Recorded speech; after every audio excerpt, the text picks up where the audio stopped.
Je lis du livre de Jean 11, verset 27, ce qui suit.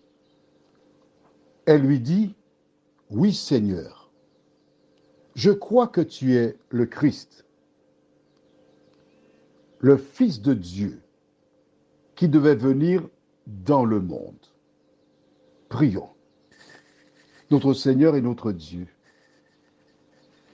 nous revenons encore, Seigneur, car où irions-nous? Que ferions-nous sans toi?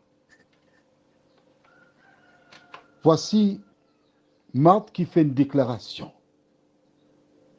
Aide-nous à bien comprendre la portée et réfléchir sur notre position par rapport à la parole de Dieu. Cette grâce, nous te la réclamons. Au nom de Jésus et pour ta gloire éternelle. Amen. Nous reprenons le verset d'hier pour que tu comprennes. Même celui d'avant-hier. Jésus lui dit, « Je suis la résurrection et la vie. Celui qui croit en moi vivra, quand même il serait mort. Et quiconque vit et croit en moi ne mourra jamais. Crois-tu cela? » Elle lui dit, « Oui, Seigneur. Je crois que tu es le Christ, le Fils de Dieu, qui devait venir dans le monde. » À travers sa réponse, Marthe dit beaucoup de choses. Elle commence par dire « Oui, Seigneur ». En disant « Oui, Seigneur », elle sous-entend « Tu es mon Seigneur. Tu es celui que j'accepte, que j'adore. » Elle continue en disant « Je crois que tu es le Christ ou le Messie, celui dont les prophètes ont parlé, celui qui devait naître pour le salut, celui qui devait naître pour rétablir Israël. » Ensuite, le Fils de Dieu. Elle a une notion de ce qu'on appelle aujourd'hui de la Trinité.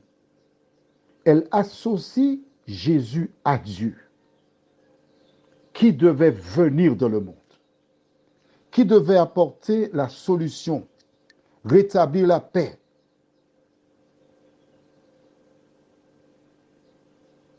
Sauver le monde.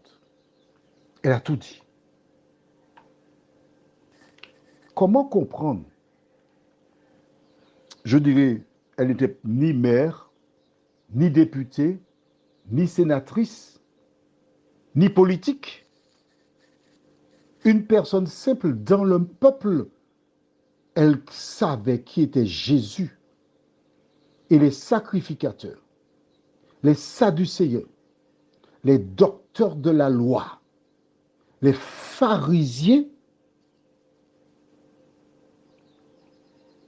ne connaissaient pas qui était Jésus.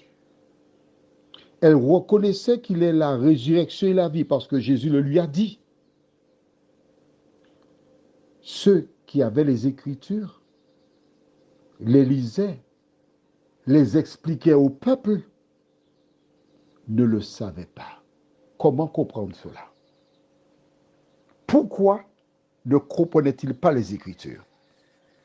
C'est justement pour toi, pour que tu saches que tu ne dois pas t'appuyer sur ce que disent les hommes, mais exclusivement sur ce que dit la parole de Dieu.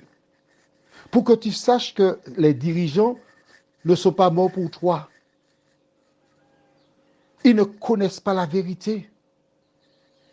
Mais Dieu se révèle à celles et ceux qui cherchent en lui un rempart, un renfort, et qui reconnaissent que sans lui, ils ne sont rien. Est-ce là ton cas? Prions.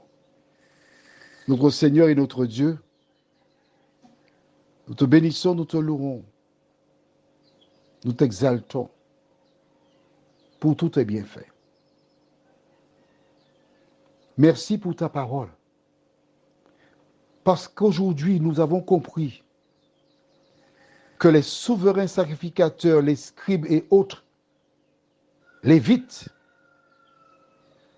recherchèrent la mort de Jésus. Et Marthe, une simple femme dans le peuple, reconnaissait Jésus comme le Messie. Avec cette compréhension, Seigneur, nous réalisons qu'il est avantageux pour nous de faire notre démarche pour apprendre à te connaître, toi, le seul vrai Dieu.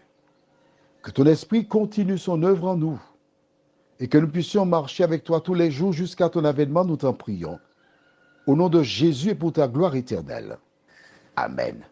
Je te souhaite une bonne journée.